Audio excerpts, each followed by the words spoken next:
The following broadcast is a presentation of iRacing Motorsport Simulations live on PTRTV. We'd like to thank all of our partners for their support. He may get the run on the outside, off of the back straightaway. 26 and Hallmark trying to go three wide. No one with them. Talking and bobbing and weaving down the back straightaway, looking for a way around. The 5 machine trying to take a look underneath the 3 car. He's gonna dive it in down to the bottom. A huge move down to the bottom of the racetrack. Back bumper. Can anything happen through the tri-oval? Walker Thomas to the inside. Here he comes to the outside. Side by side through the tri-oval. The 14. It's gonna be a photo finish to the line. Who's gonna get it? Walker Thomas. Machine coming out of turn number 4. Tiller looking to go 3 wide, almost 4 wide. He's going to try to look for a gap. Bobbing and weaving for the lead down through the trial. Photo finish. 2x2. The 65 gets the win.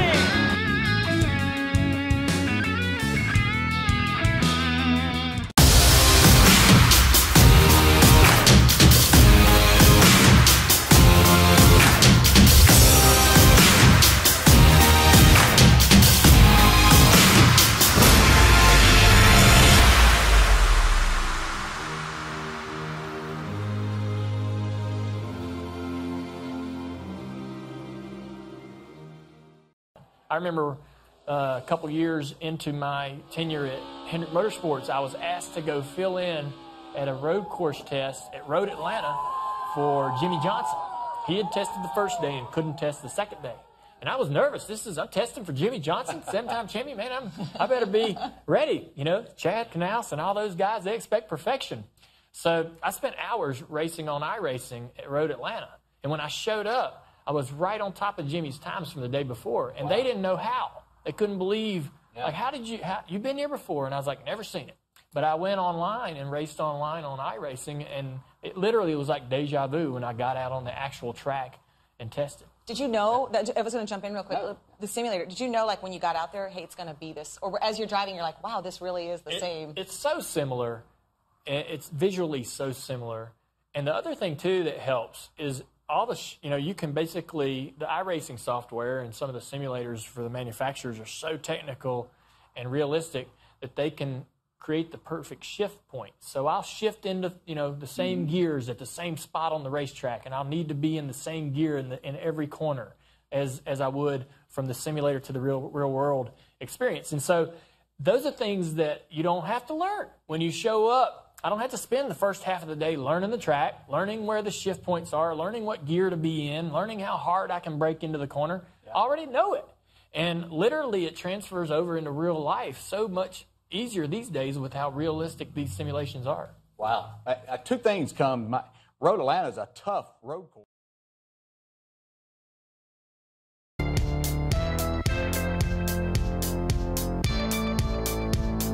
Welcome back, everybody, to PTRTV on LSRTV. Tonight, we're at the half mile in Tennessee. We're at Bristol Motor Speedway for the Sam Maxwell Customs 125 for the Sam Maxwell Customs ASRS Truck Series.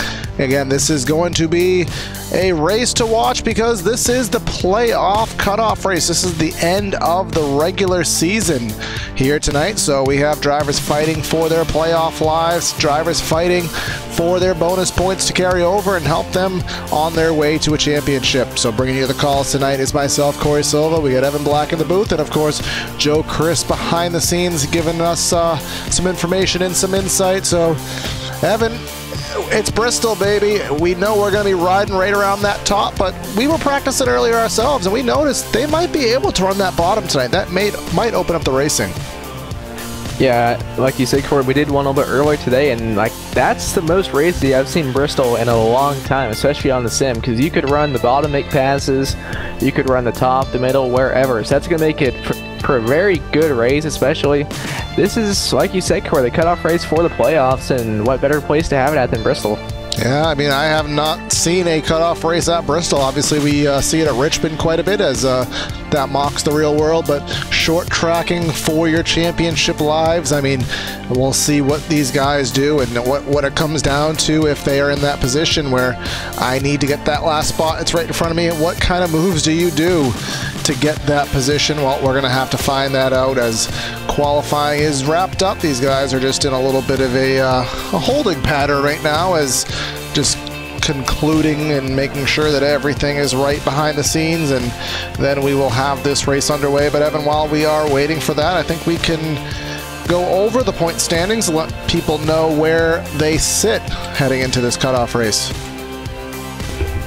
Yeah, going over the drivers that are locked in so far. Jared Mogard with 4 wins is currently atop the playoff grid with this final race remaining. Brian Yazek in second, locked in with 3 wins. Jordan Ashland locked in with 2 wins.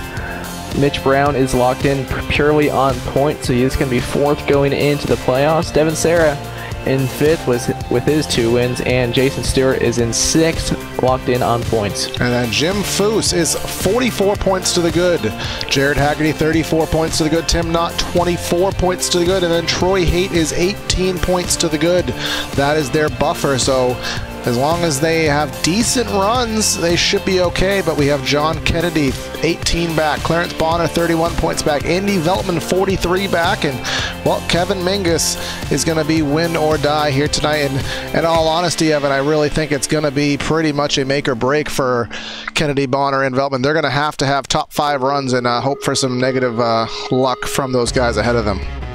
Yeah, I think realistically the only one that could really get in on points will be John Kennedy. I think Bonner and Veltman, they are so far back without major circumstances against those guys in front of them, they're going to have to win. And on the scoring pile right now, we have Kennedy scored 18th on the grid.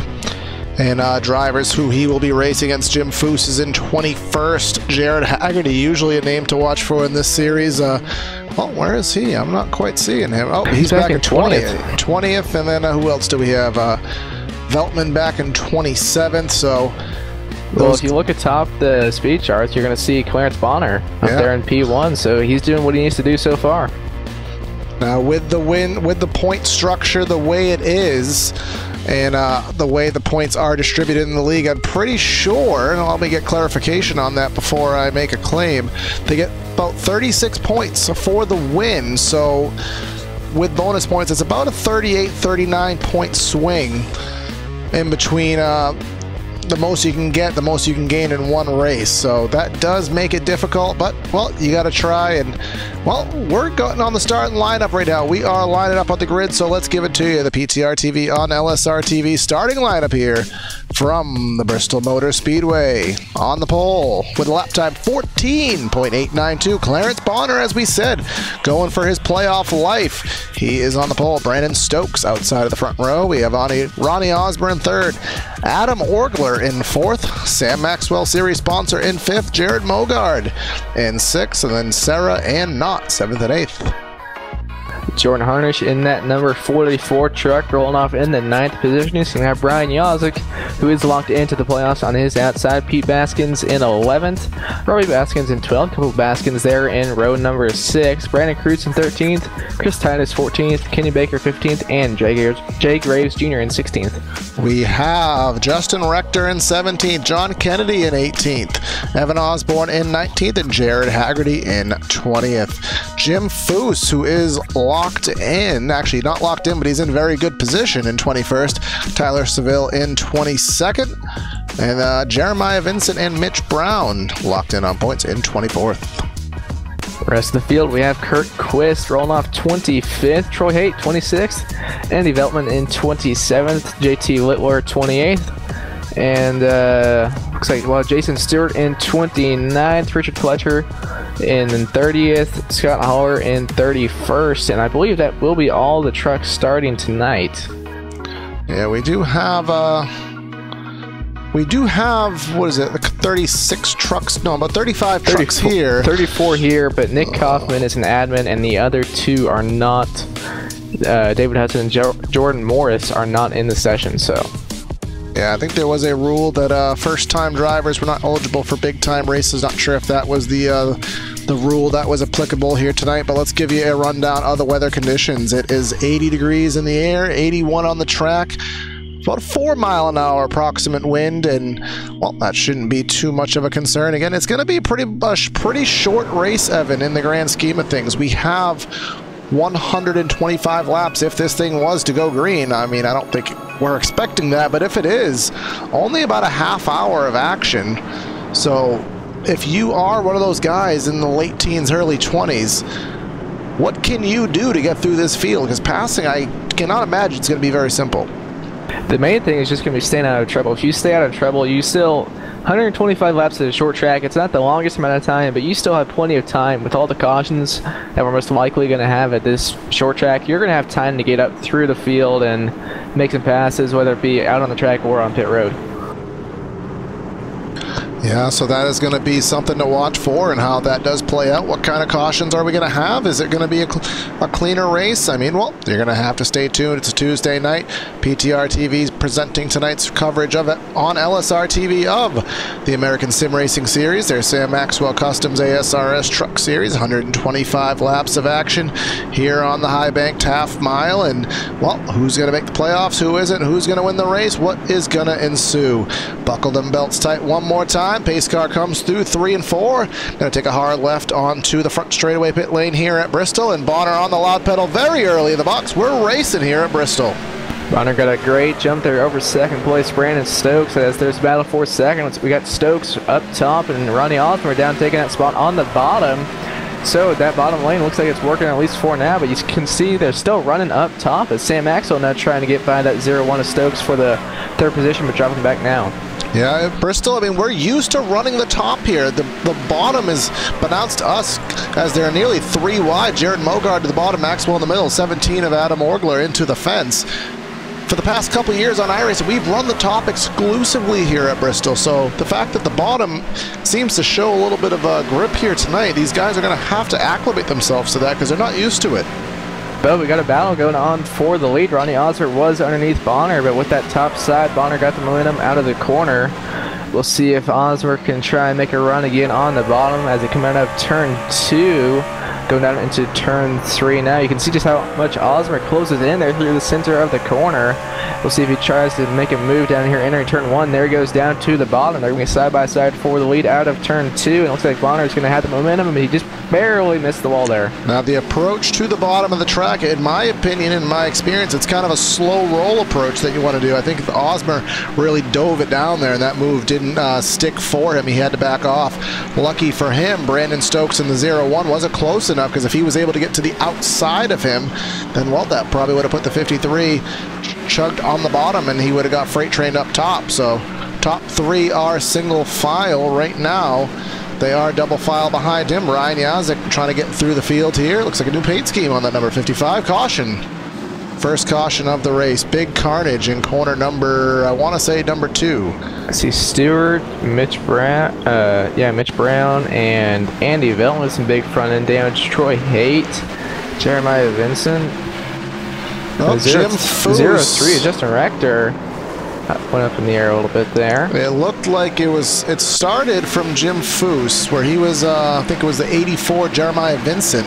Off of 4, Foose didn't get a very good run, 11 to the top. Foose came down a little bit on the 84 of Vincent. I think there might have been a little bit of contact there with Foose and Seville, which kind of caused Foose to go down the track. That's kind of what it looks like. He just kind of take a sudden turn to the left. Maybe he didn't realize that the 84 was there, a culmination of activity, but caution number 1 here at Bristol on lap number 9. And, well, Evan, we know tire wear. We saw it last week at Michigan. These guys wanted to take tires and well, actually Michigan last night, rather. I'm getting my races confused. People wanted to take tires as soon as possible, but here at Bristol, what is that going to be in terms of pit road strategy? You're going to want tires every time you can get them, but still, I think track position is going to be more important here, as I do believe pits were open there and drivers staying out, and so tires are important, but I think track position is going to be even more important.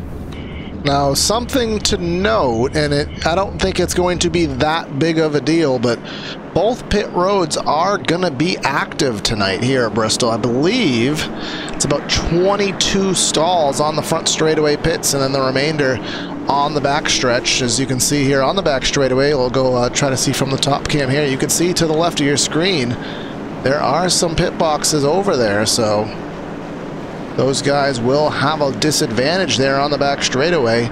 Will make it a little bit harder for them to close up to the pace car, so we'll see how that, if anybody up in that position has to make a stop, how that affects them.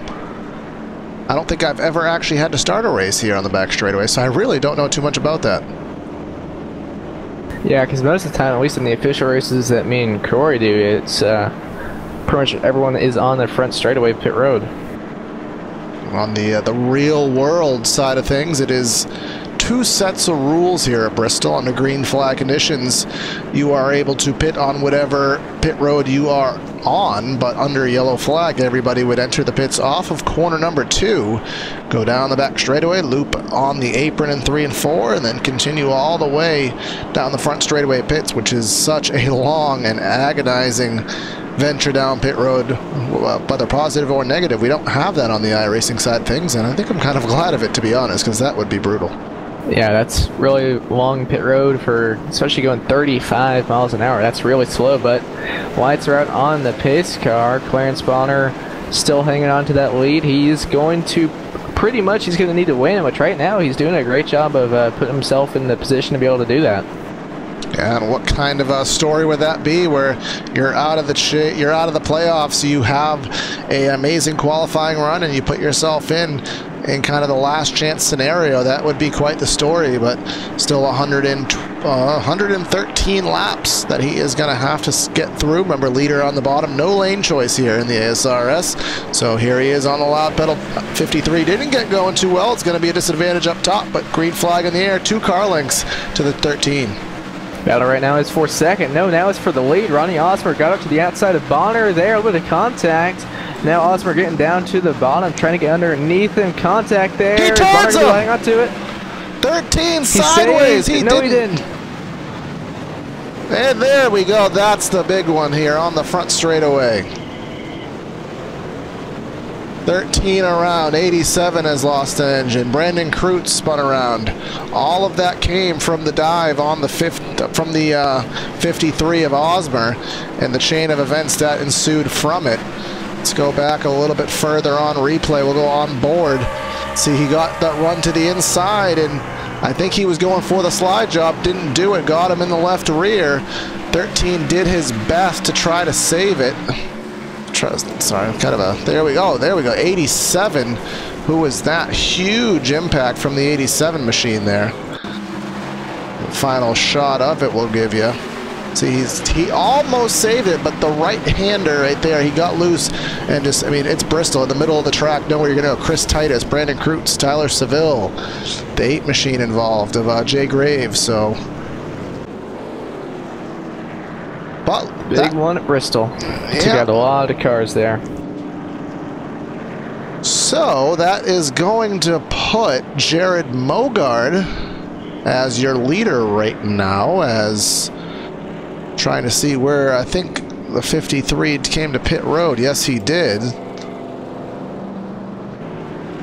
Now Clarence Bonner, he is on the lead lap. He is in 20. Actually, he's going to be the wave around, I believe.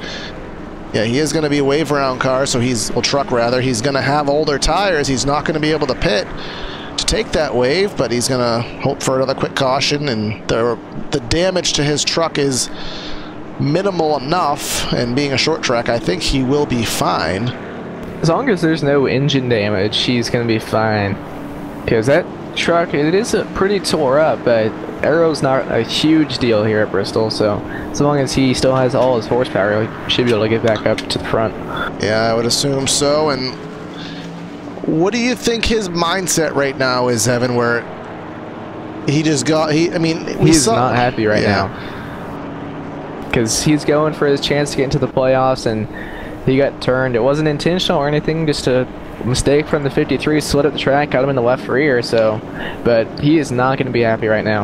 And he's going to have, like I said, he's going to have to, as the light's still on the pace car, he's going to have to get that wave around. He'll be put on the tail end of the lead lap, so he'll still be in the 25th position, but he's going to be on older tires, so he's going to be at the mercy of waiting for another yellow and then hoping that he's not in the yellow, and then he can pick up 4 tires and try to get as high of a position as he can. But of drivers who are on the lead lap right now, Jared Mogard did not stop. The first drivers to pit were back in the 13th position, I do believe, here. Tyler Seville, everybody else still on their initial set of tires, so we'll see what Jared Mogard and Brandon Stokes, Sam Maxwell, Jordan Harnish, and Devin Sarah, your top 5, what they can do. As there goes Bonner around to get his lap back, and we're doubling up for a restart. Yeah, the best thing for Bonner right now is he's on the lead lap, and he still has over 100 laps to try and get back up to the front, so it's definitely doable. It is, and again, are we done having big ones? We don't know. It's very hard to get out of the way here at Bristol of a wreck, so you never know. You have to be on your game. You never know what could happen. There's no reaction time here at Bristol. We're going way too fast for that. Such a narrow track, but here comes Jared Mogard, familiar face at the front of the field, so we'll see what he can do here as pace car is in, and there he is on the lap pedal. We're back racing here at Bristol, and look at the jump he got over second. Yeah, it seems like everyone on all the starts and restarts can get a good jump over second. Maxwell. Right now the battle is for second. Maxwell on that bottom lane, making that work. Brandon Stokes up top, got the run out of turn 2, though, and allowed him to pull ahead. And he might clear him here out of 4. Yes, he will. 44 got the wall there out of turn 4. Yeah, Maxwell's going to need to get back up to the top. 41, Tim not wrecked there, but he saved it somehow. He was so sideways there out of turn 2. Well, go back quickly on replay and try to catch that. Oh, he got hit from the 17, and he used the wall to his advantage there. I was sure he was going around until he tapped that wall. Yeah, the wall can be your friend if you use it properly, and well, he did exactly that right now. So we're taking lap number 23 right now. Mogard out to a 3/4, well, actually about a 6/10 of a second lead. See, we've already had a separation, him up by 6/10. Then we have Brandon Stokes, Sam Maxwell, Devin Sarah, and Jordan Harnish going for the 4th and 5th spot, and then about a 1.5 seconds back to Adam Orgler. He was the one that got into the back of the 41 there. Yeah, with not getting loose, that kind of spread the top 5 out, where, like you said, they got about a second gap to the next guy in 6th.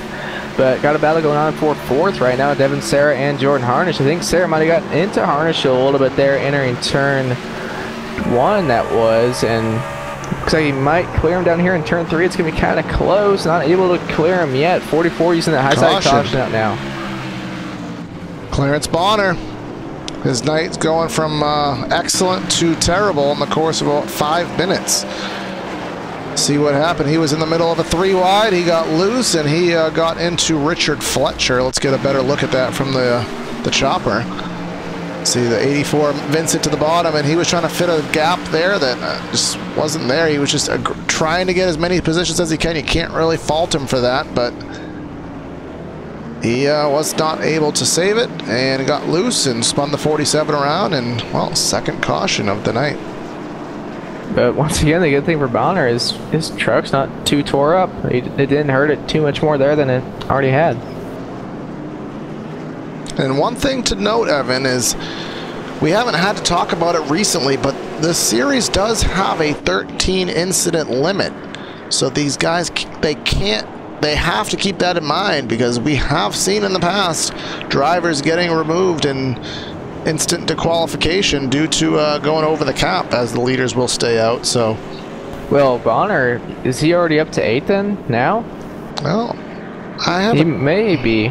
Yeah, I'm not positive. Our chart right here only says 2. I don't think that's my timing screen. I don't know how accurate that is, but we shall see. And it's kind of hard to track on this end but again, it is something, the more times a single driver's in a wreck, you have to keep wondering, what is he at numerically? Whether he has a 2x from losing control of the truck and spinning about 45 degrees sideways, or whether it's, I mean, it's impossible to get a 1x here at Bristol. There's no off tracks here at Bristol because there's no grass, so you don't have to worry about that one. But the 2x and the 4x car contacts, which is how the safety rating system works here on iRacing. You hit a car lightly, sometimes you get a 2x, you get involved in a multi-car or a heavy incident, and that'll be a 4x, and about 2 or 3 of those, whether by your own fault or just by bad fortune, and you won't be racing for the remainder of the event.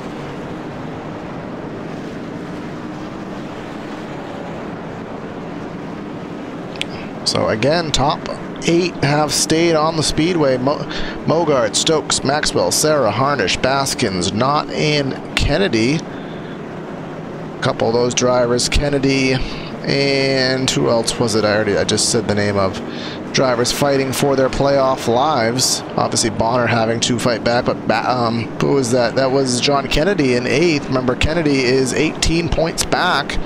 Jim Foose, one of the drivers, hanging on at the end of the bubble. He's in 11th now, so he's in a pretty good position. We have Jared Haggerty, who's 34 points up on the bubble. He is running currently in 28th. He is one of those drivers who has terminal damage, so that's something to watch out for. If that's going to get tight at the end, we'll have to follow that when the points get made official. But we're getting ready for another restart, Evan, and we've seen Mogard go early in the box. We've seen the outside really struggle to keep up, so let's see if that changes. Take it away for us. Coming through 3 and 4 now. We'll see if Brandon Stokes can maybe time this restart a little better than he has before. Pace car getting ready to pull down into pit road. There it goes. Waiting on Mogard. Looks like he's going later this time, but he did not get anywhere near as good of a jump as he did over Stokes that time. And very hard here at Bristol just because of how the banking is. Difficult to see when the leader's going to go. It gives it outside a disadvantage, but it's about a 3-car length gap now, all the way back to the 0-1. Maxwell and the 98 to the inside. Sarah will fill in the gap there. Maxwell going for the pass. He's going to get passed by Sarah. And Maxwell has a freight train to the outside of him. He's going to have to try to squeeze in behind Sarah. He's going to do just that, get in front of the 44 of Harnish. And you can see the side-by-side going on behind that. Sometimes you just need to wait to make a pass. Just try and be patient, because like what just happened to Maxwell there, he tried to make a pass and got passed by Sarah just from being in the unpreferred lane. Yeah, you have to really plan those moves out, and how much space do you have behind you? What's going to happen if I make this move? Am I going to get it cleared before that hole fills in? These are the things you have to deal with on a single line track, especially a track where the groove is up top. Kansas, another one just like this, but you have Tim Knott in that 41. He is in that position, Evan, where we just talked about.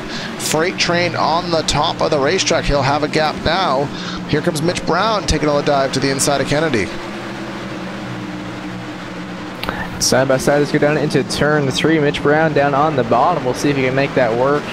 It's going to be hard to, but he's doing a pretty nice job so far. Brian Yazek now filling in the gap, so Brown will not be able to get up to the top here. Actually, he's close. Nope. Yazek once again going to fill in that gap, so Mitch Brown tried to make a pass there, and it's going to lose a spot to Yazek because of that. And here comes Tim Knott going to try and fill the gap, and not quite able to get there yet. Yeah, that's just, again, that's just what we're going to be watching all night long. Drivers just strategically making these passes and praying that they don't lose time while making a pass. But focusing back up front, and Mogard is setting sail up by 3/4 of a second over Brandon Stokes in that number 01 machine, who's running in second by about half a second over Devin Serra. Then Maxwell and Harnish running at your top 5. And let's just bring up here, we'll show who is running what lap times in the top 10, who is the fastest up front. Actually fastest last time by, Evan, by nearly a 10th, was the 01 of Brandon Stokes. So we'll see if that trend does continue. Actually, he was about a half-tenth faster as well last time by, so maybe that 01 starting to show something as the run progresses. Yeah, on those 4-valve tires, it might just be Mogard might have used his up a little bit more, just trying to get up through the field. He started in 6th, so he had to get by a few more trucks than Stokes did, so be interested to see if maybe Mogard did burn his tires up a little bit more than Stokes did, as once again another 400ths or so. As here comes Yazik to the inside of Pete Baskins in the 3. Mitch Brown all the way to the bottom of the track trying to take advantage, but John Kennedy remains in that groove up top, and Yazik still persistently trying to get by. He may have something this time by. He got a really good run off of 2. Someone kills the cone there, and Yazik's going to try to do a slider. Caution out now. He doesn't have to. He had the lucky break of the caution, but what is the caution flag? It is JT Littler in the 25. He had some issues, so we'll go on replay and see what happened to the 74.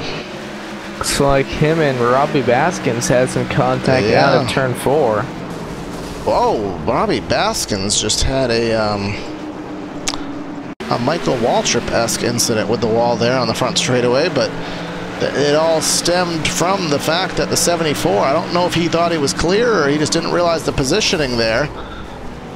But Robbie Baskins, I don't know if you caught that, Evan, but that didn't. Yeah. That was a. That's a hard hit. Yeah, I mean, without calling the obvious glitch, obviously. Interesting wreck there. Probably going to be one that takes him out of contention, and Mitch Brown entering the pit lane, and you can see Mogard staying out. He has not pitted all race. But this is the back straightaway pit 7, so remember, this is Mitch Brown on the back straightaway now. A couple drivers who are in the late 20s in their qualifying runs, so pits were already open for the front straightaway guys. And as you said, Mogard staying on the track, Evan, and it's gonna get to a point in the race, and I feel like as short as this race is, when you make that stop, you're gonna get to a point where if you make it too late, you're gonna hurt yourself, because the guys maybe pitting now, maybe they're not gonna stay out, maybe they're gonna stay out the rest of the race. You want to look and see who's back in second? Well, I'll be a monkey's uncle. How is Clarence Bonner in second spot? A monkey's uncle? You've never heard that before? I've never heard that before. You're young. Yeah, that is a very common, well, not common, but common for us 30 and up crowd. We got 24 people watching. There's got to be someone that's heard that phrase before, but well, I'll be a surprised individual. Clarence Bonner is back at the second position. Do you understand that one? Yeah, I understand that one. But they're going to have... So Mogard has not pitted this entire race. Clarence Bonner is on about 18 lap-old tires. Then everyone behind them, led by Brandon Stokes, is on fresh tires. Yep, as you can see here on the graphic, 46 laps, 18 laps, then, well, 2 laps, only because we've been under caution. So I'm going to put my money on row 2 being a lot faster on this run. I think Mogard is going to drop pretty far back here. Well, you know he's going to get a jump, but yeah, even with that jump, I think he's going to get swallowed up even on the inside groove, as you're kind of alluding to. Yeah, 46 lap-old tires, that's not going to work out too well, but we'll see. We know he can be pretty hard to pass. He puts up a pretty good job of defending positions, so we'll see if he can try and hold on and stay in the top 5. Remember, old tires, as he gets shuffled back in the pack, he will be in danger of being in the hornet's nest and having to survive that. We've seen some drivers have troubles with that, as 47 coming to lap number 48. This race is nearly at its halfway point. Race is flying by. Short race here tonight at the short track. We'll see what the 13 can do. Remember, he needs to win this race, and there goes Mogard early in the box. 98 got into the back of the 13.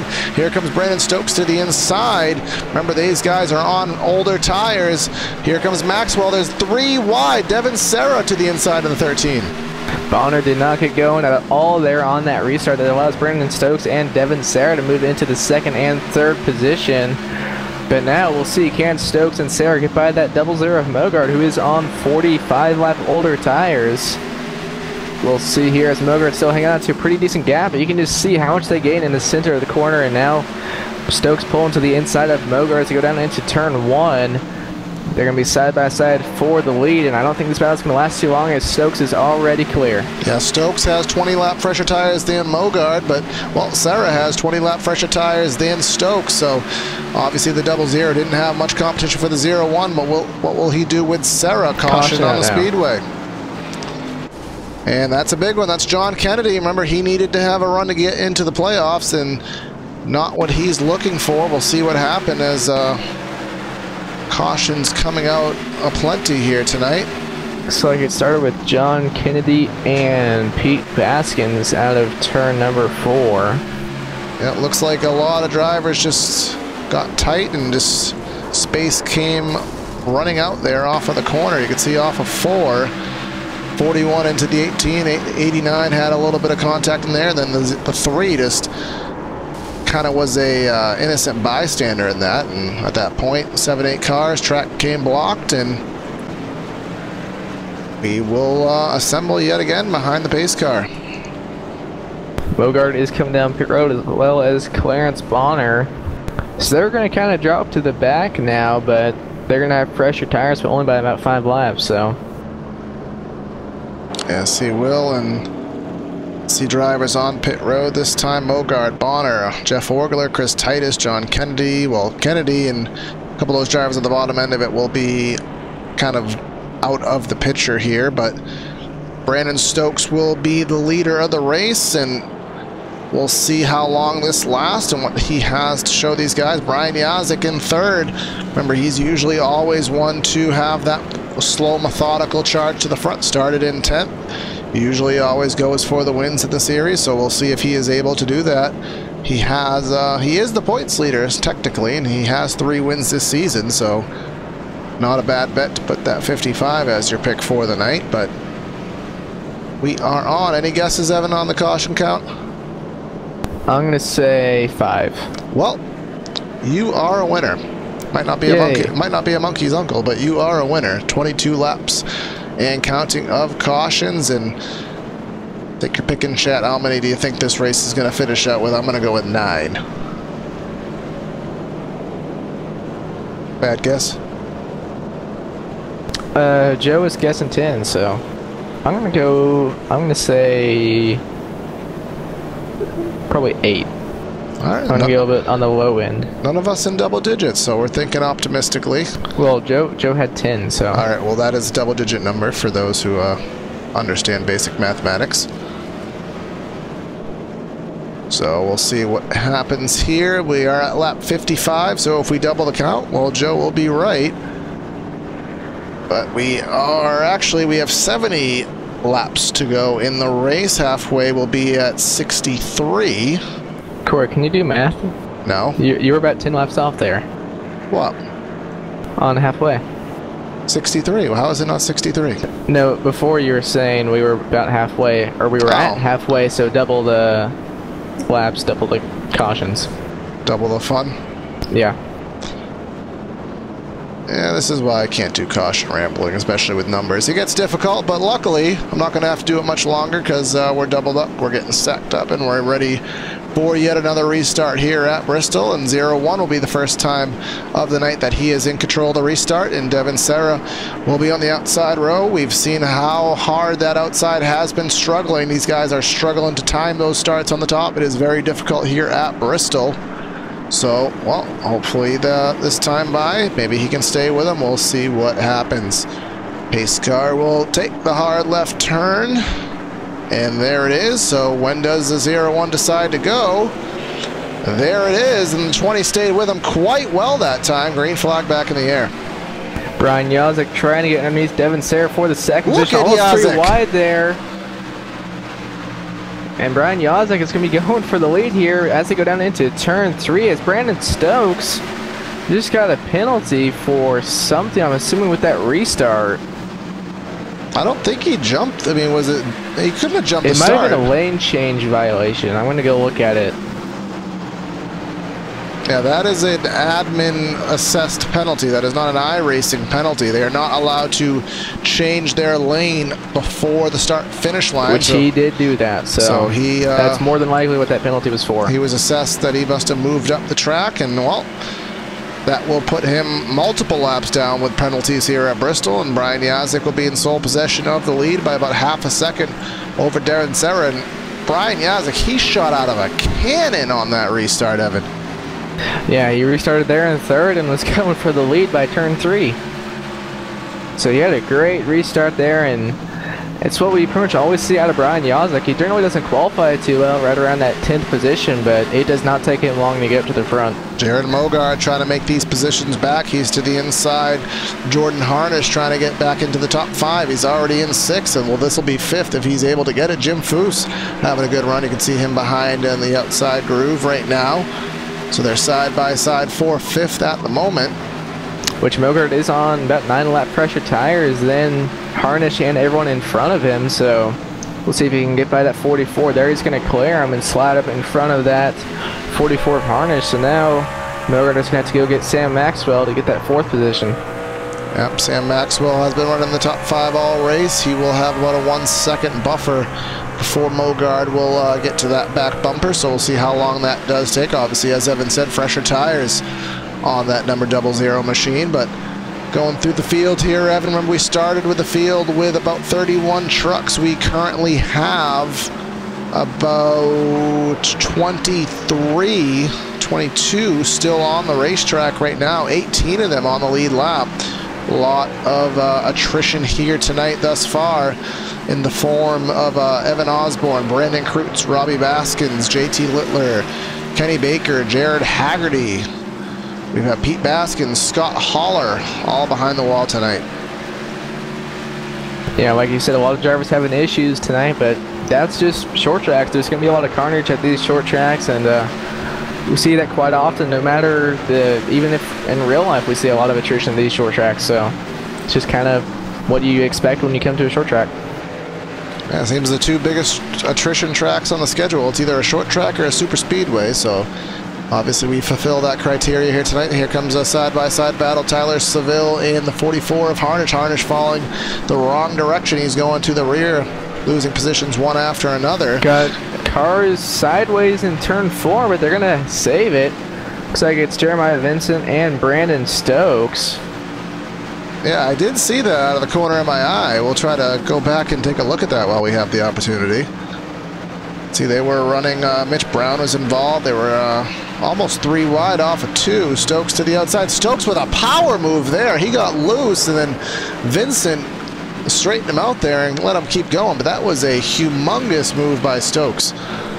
Yeah, I'm not quite sure how he saved that there. That was really close to him going completely around.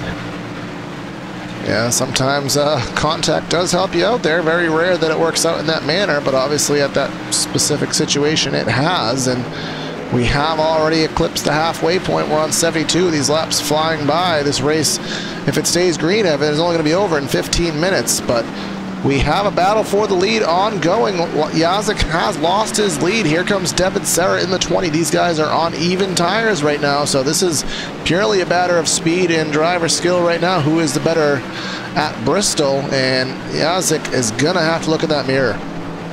Yeah, and with Brian Yazek, 2nd through 5th is all running quicker lap times than him, so he's definitely holding these guys up. And here comes Serra making the move down to the inside, down into turn 1. But I think on these older tires, that high line is going to prevail. You can see that run. Yazek gets out of the corner there and managed to clear him again.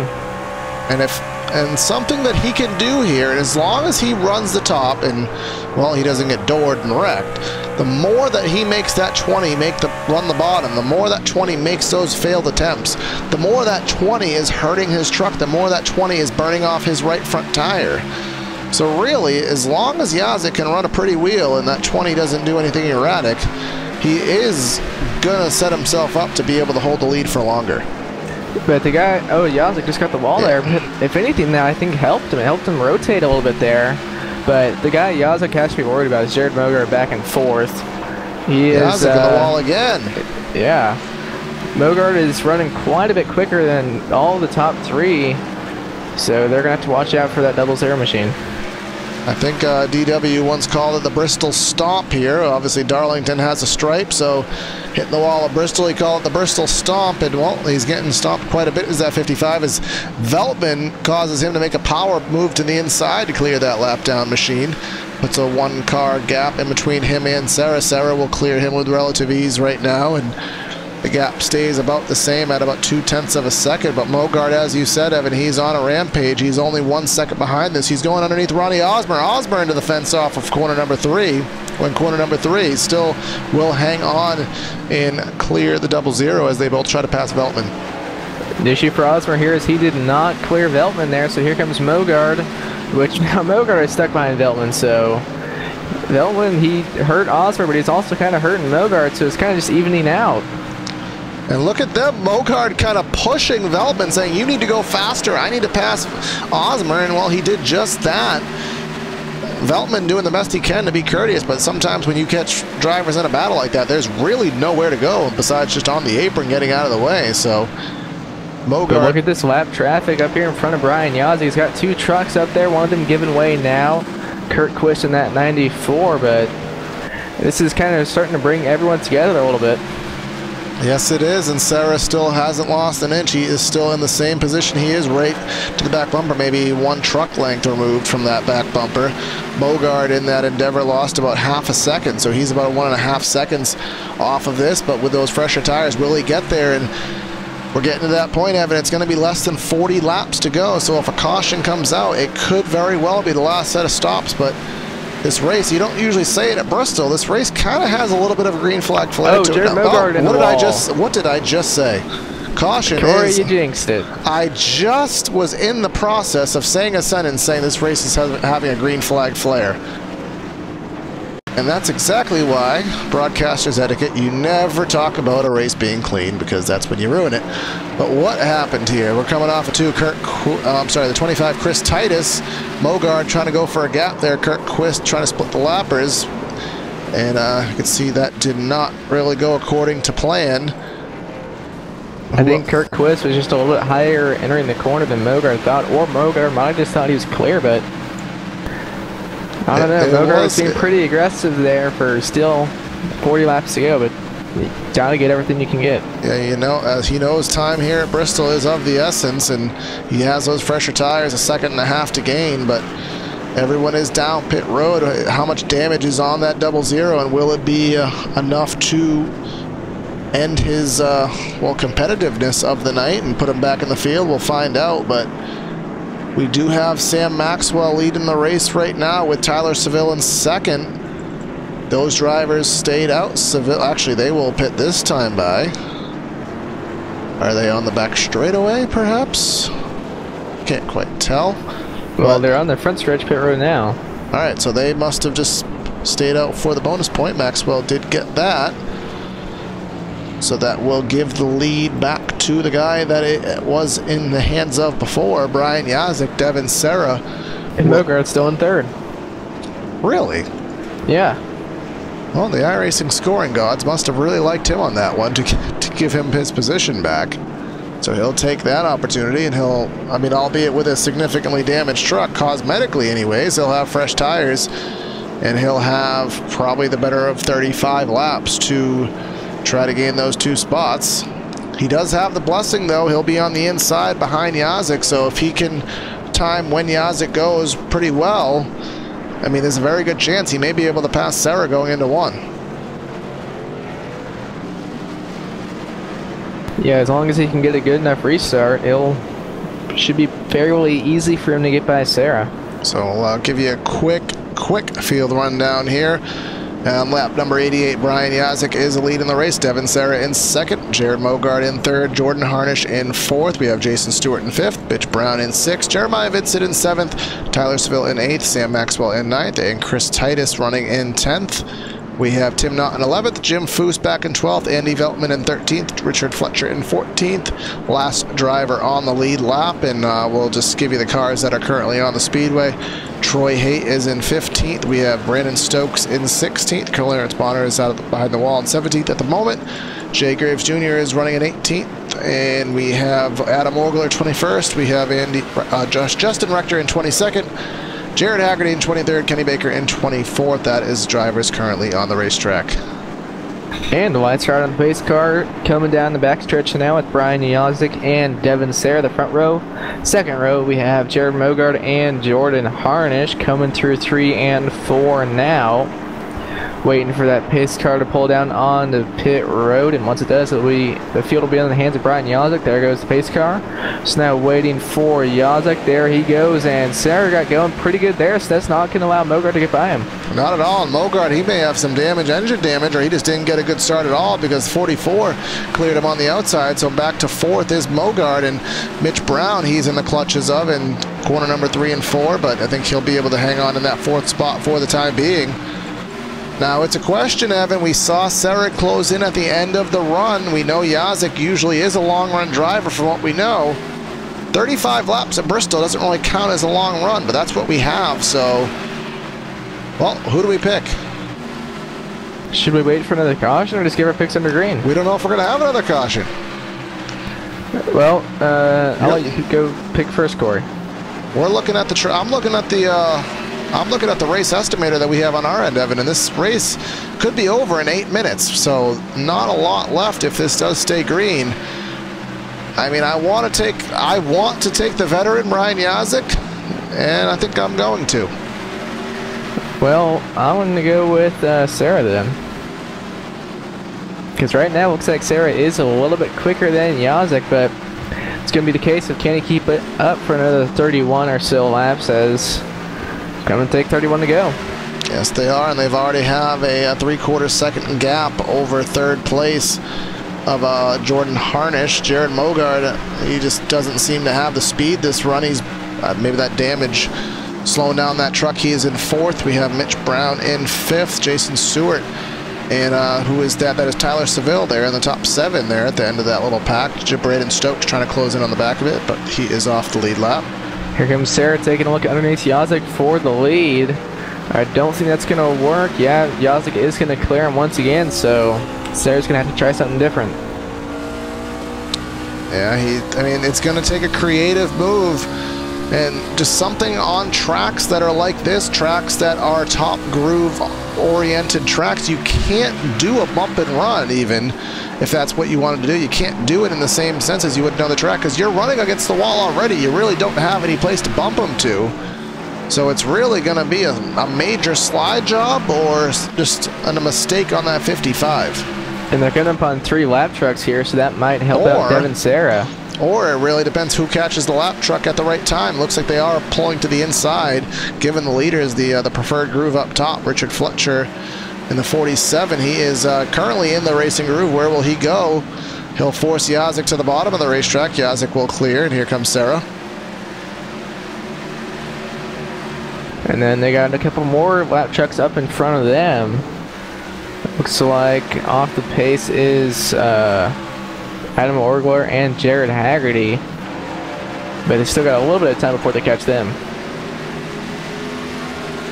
Yeah, I can see they are coming through corner number 4, taking the front straightaway, and who's that right ahead of them? I believe that is Haggerty. Nope, it is Orgler.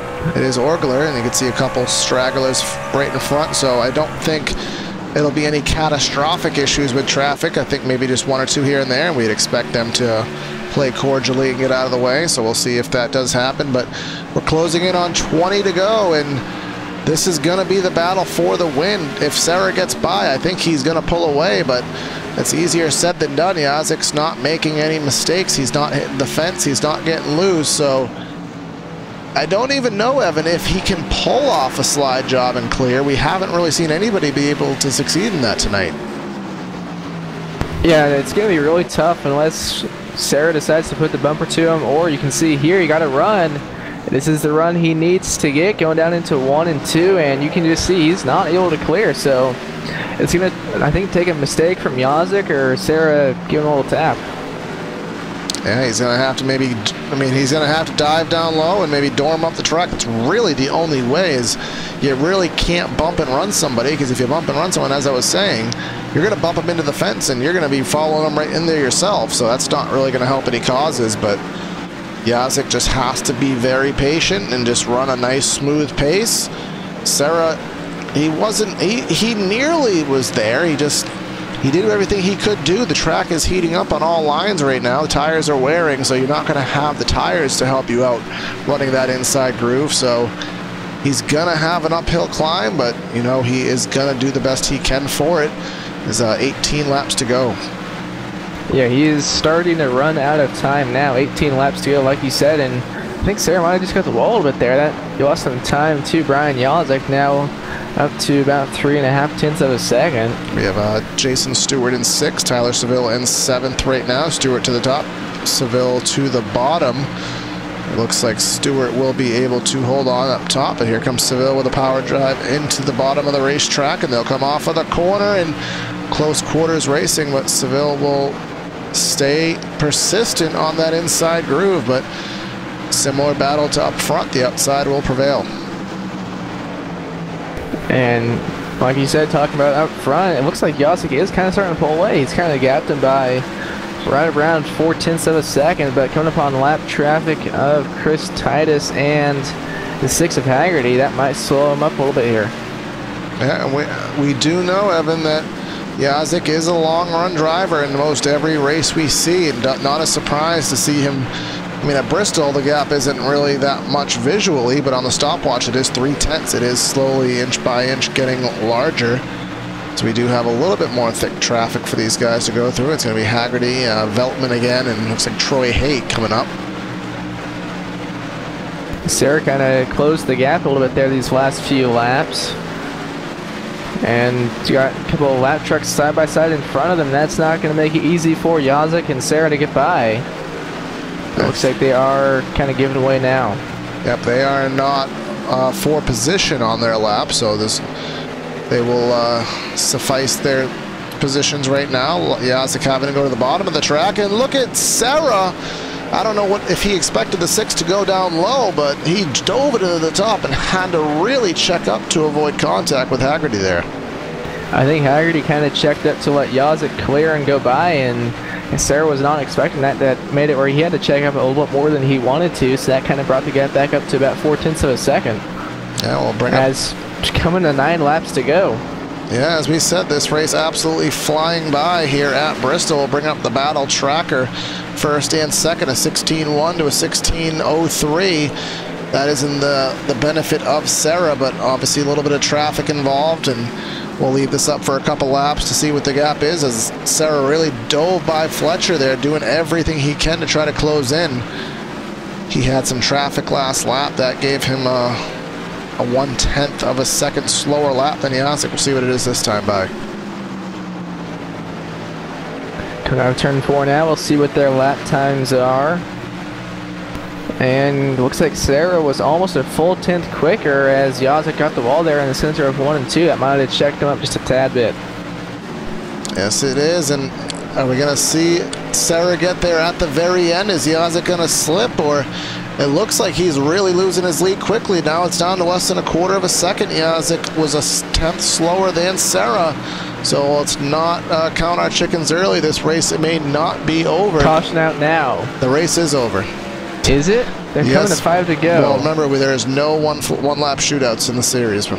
So I think this would boil down to a one-lap shootout, and per league rules, one-lap shootouts are waived. So it looks like caution was Mogard and is that Jordan Harnish? Yeah, it looks like another. I think Mogard was in the middle of a 3-wide situation again. Not sure. We'll see what it was from the. Oh, Harnish actually was. Harnish to the top, Mogard to the bottom. They're exiting corner number 4. I think Harnish maybe had a little tighter of a line off of 4 and into Mogard, and causing Mogard around and into a couple other drivers in the process.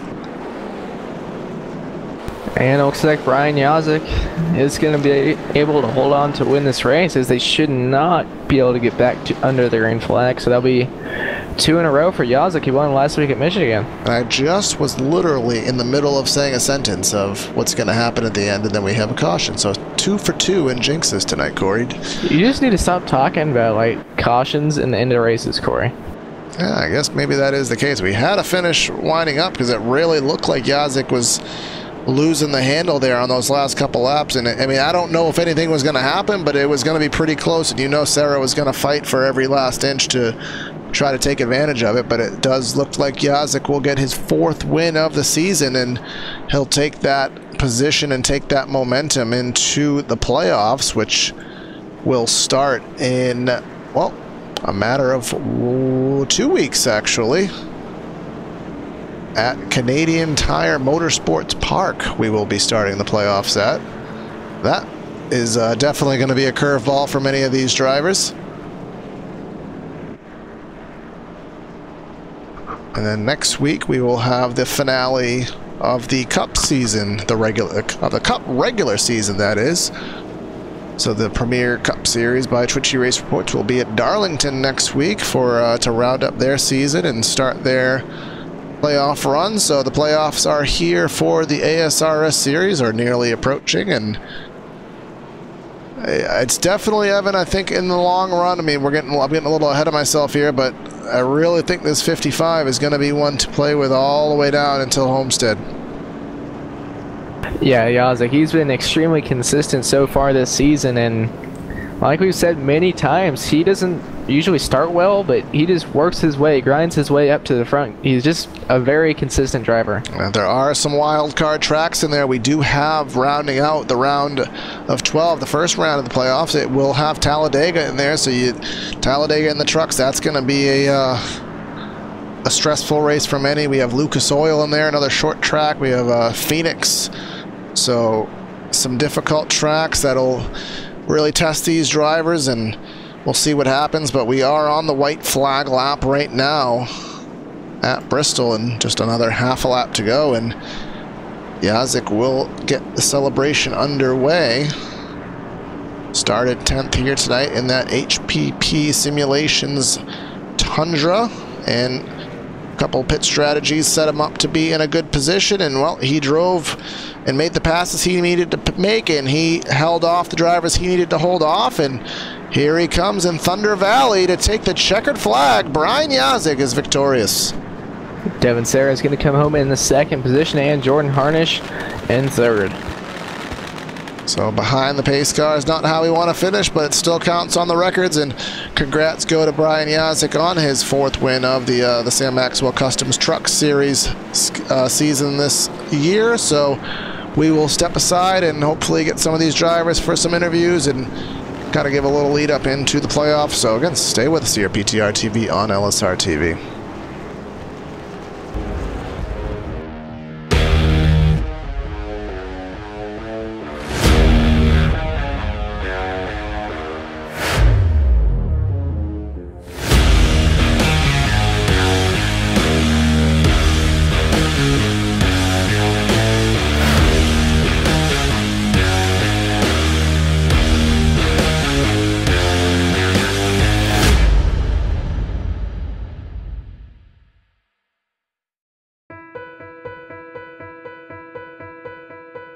I want to leap over buildings, want to fly over the shores, faster than a lightning flash, rushing through the cool night air. Oh,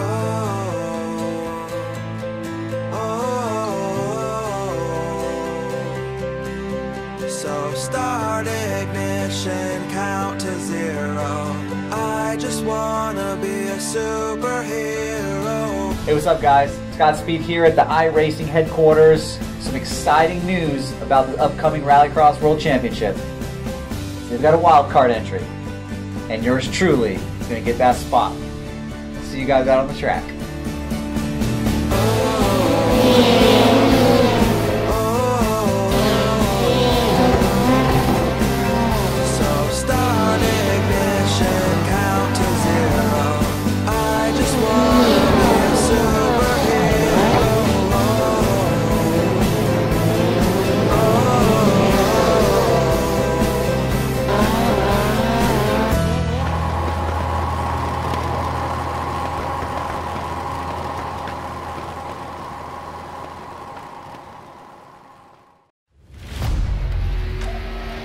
The yellow flag is out. Pit road is now open. Keep your eye on those gauges. We'll give you 4 tyres. 3, 2, 1, now.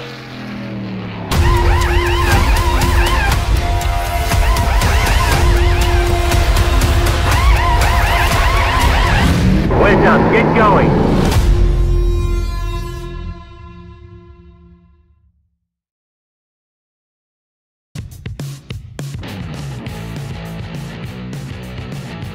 All right, we are back here at Bristol in the Sam Maxwell Customs ASRS Truck Series. 125 laps at Bristol has completed. Brian Yazek taking the checkered flag here tonight. So, start off the post-race show, we are going to give league owner Jim Foose opportunity to say a couple words on his league heading into the playoffs and on his own race and himself being in the playoffs as well. So, we will bring into the booth Mr. Jim Foose. All right, Jim, you finished 7th here tonight, which is a good run. You get yourself into your playoffs for, I believe it was the 12th time you told me, and gonna head this league into the playoffs and see what kind of momentum you guys can carry. So talk about how your night was here at Bristol, and then we'll get into other things. Bristol was typical Bristol. It was a little rough.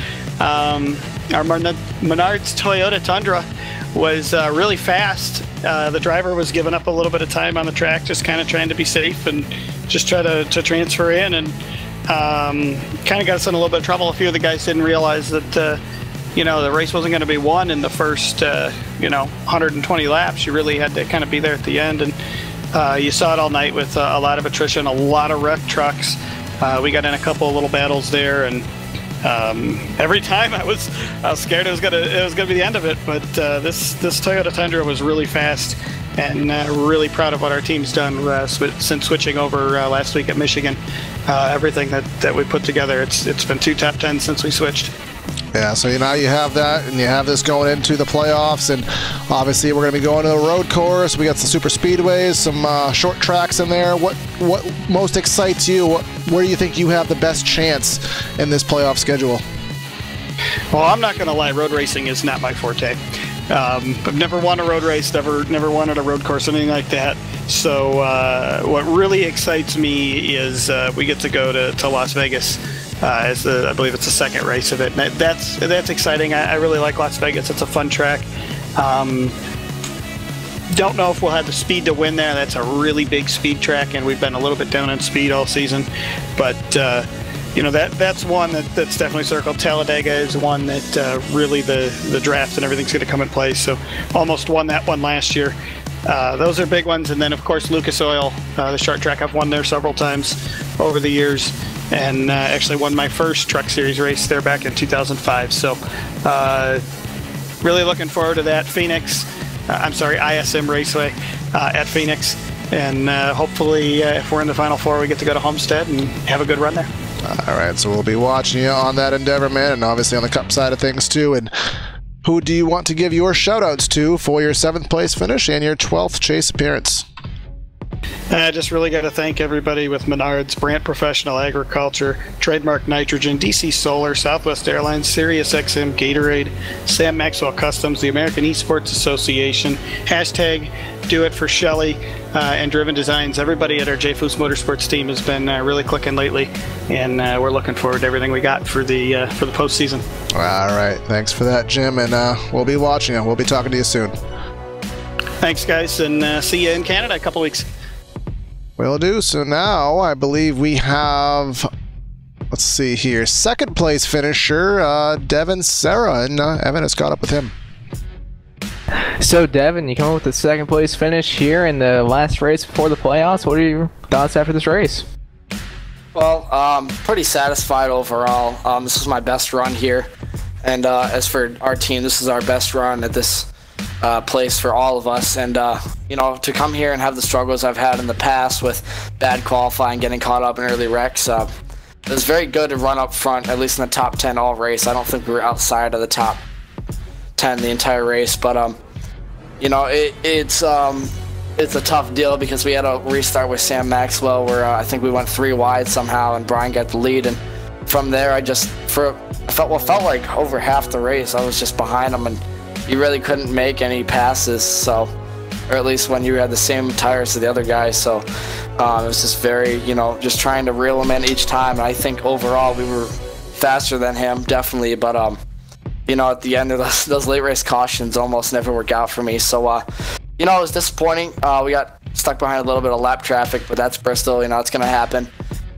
You know, it was a fun race. Brian did a great job holding me off and not making a mistake. So really good by us. We got the 0 incidents this race too, so that was really cool. Yeah, you're kind of reeling him in there at the end. Do you think if it stayed green, do you think you would have had a shot at him? You were a little bit quicker, but like you said, it's kind of hard to pass. If the race would have went to, I think 2 to go, we could have got up to his bumper and then just waited.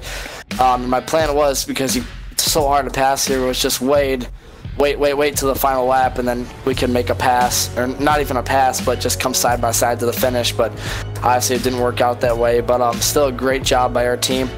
The plan was, as a team, to you know, have Pete Baskins win this race and get in the chase with me, but it didn't work out that way. I was disappointed to see him get wrecked like that. But you know, hats off to all the work we did this week. Baskins Stockback Motorsports, we're coming for the chase. Really excited about this upcoming races. We've run very well at a lot of these tracks coming up, and I'm not sure what the first chase race is. I forgot. Canada. Canada, yeah. I love that track. I blew a motor there last year halfway through the race, so leading but 2, so that was a stinger. But we're gonna look for redemption there. Hopefully through the chase we can go all the way to Homestead.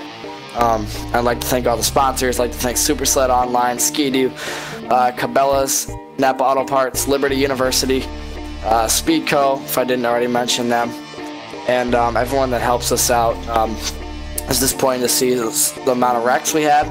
You know, even for our standard, this was definitely, or at least Bristol's standard, not just us, but Bristol's standard of a lot of cautions. We definitely kept it somewhat minimal, but the big wrecks were kind of disappointing. But still a good run by us. We're going to get ready for Canadian Tire, and hopefully we can run good there. So I'm very excited about the chase. Yeah, well, you already gave your shout-outs and stuff, so thanks for talking with us, and once again, congrats on your second place finish. Yeah, thank you guys. And now Corey has caught up with the winner tonight, Brian Yazek. All right, it's Mr. 4-time, your 4th win of the season, Brian, here at Bristol, and you had to fight off Darren Serra there and kind of lucked out with that caution there, kind of took those last couple laps away from you. But just talk about the night overall and maybe any kind of wrecks you had to avoid, and ultimately what it was like holding off those last couple laps. All right. Well, in order of things, that I've already forgotten the questions you asked. And I forgot what I asked, so don't feel bad. No, it was a great night, obviously, for our HPP simulation Toyota for Loud Pedal Motorsports, clipping that Apex and Amsoil and you know, all the partners that we've got that kind of keep us going around.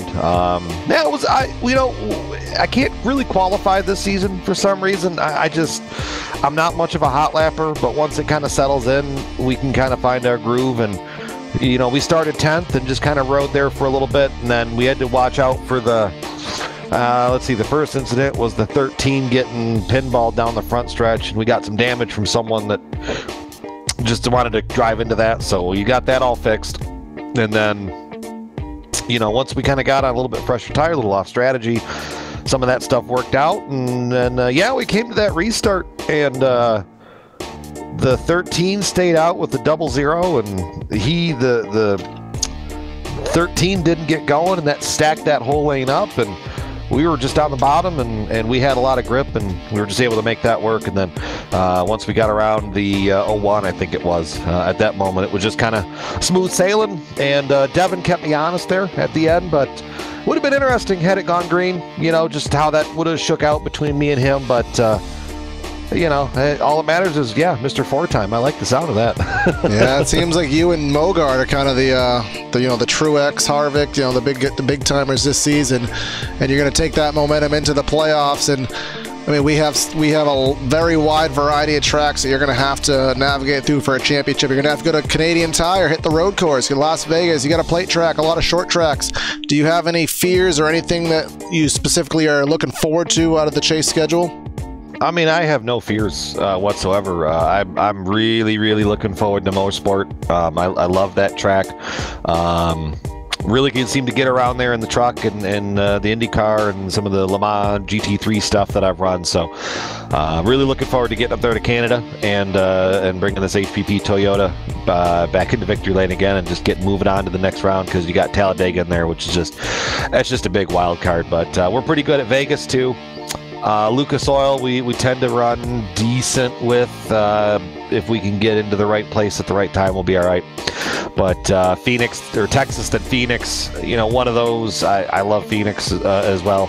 Texas is kind of, lukewarm feelings to it, but we tend to get around there and finish good. So really, we're in playoff mode now.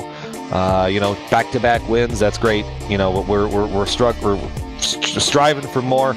Top fives is really the name of the game, because it seems like some of the other guys that are in there kind of, seem to kind of waver and finish all over the map. So you finish top fives and pull off some wins and some podiums, you'll get to Homestead. And once we get to Homestead, it's actually, of the playoffs, that's the track that I kind of look forward to the least, which is not good, because that's what's going to decide the whole thing. But I think we'll be good there. We've been good on mile and a halves this season in the short track, so I think if we just keep that going up, we'll have a really good shot at hoisting the title at the end of the year. But we'll be watching every step of the way and see if we can get victory lane a couple more times. But wrapping up tonight, Ryan, anyone you want to give your shout-outs to?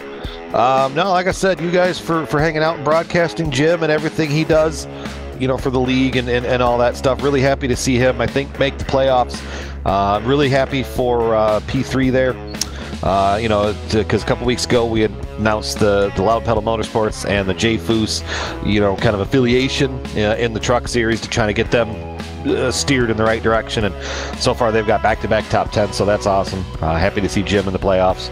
Like I said, I'm 90% sure, but without the official stuff. But now, like I said earlier, HPP Simulation for always keeping the logos on the truck. Loud Pedal Motorsports for building the best trucks that we can drive. Scott Eckert Chassis, Amsoil by Adam Blattel, Mahan Industries. We're just there's another little decal on the back of that of my truck, the 81.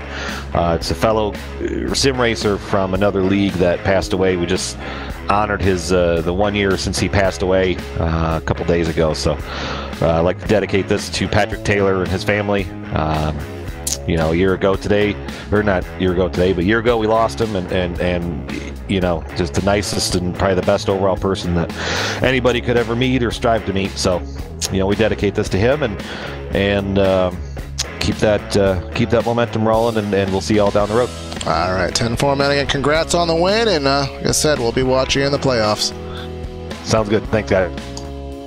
So that is some interviews here tonight, and let's wrap up coverage with the final results here tonight on PTRTV on LSRTV. And as we just spoke to with the victory tonight was Brian Yazik leading 68 laps, Devin Serra in second, Jordan Harnish in third, Mitch Brown in fourth, Jason Stewart in fifth, then Tyler Seville, Jim Foose, Tim Knott, Sam Maxwell, and Jared Mogard running out the top 10.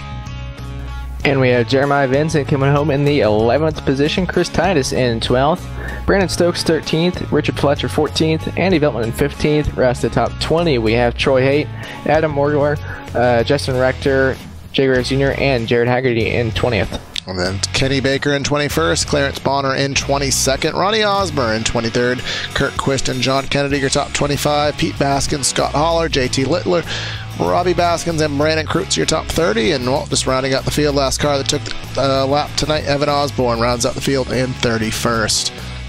So that's another broadcast here on PTRTV, broadcasted on LSRTV. We brought you the Sam Maxwell Customs ASRS Truck Series. But before we go, I want to give a quick shout out to our PTRTV sponsors, Air Movement and Fabrications, Kreutz Custom Graphics, overlays by iBlog.co, Jason Allison. Check out his work there, and just thank everyone for doing everything they can. All the viewers who've stuck with us here on PTRTV, all the viewers we had tonight here on LSRTV. Hope you liked the coverage of the race, and hopefully we can catch you next time. Stay tuned on Monday night when we bring you the Integrity Racing League, and then every Tuesday night you'll be catching us here for the ASRS and both their Maxwell Custom Truck Series and the Twitch Race Reports Premier Cup Series. So again, signing out of the booth is Corey Silva and Evan Black. We had Joe Chris behind the scenes. Have a great night, everyone, and we'll catch you next time. Have a good night, and we'll see you on Monday.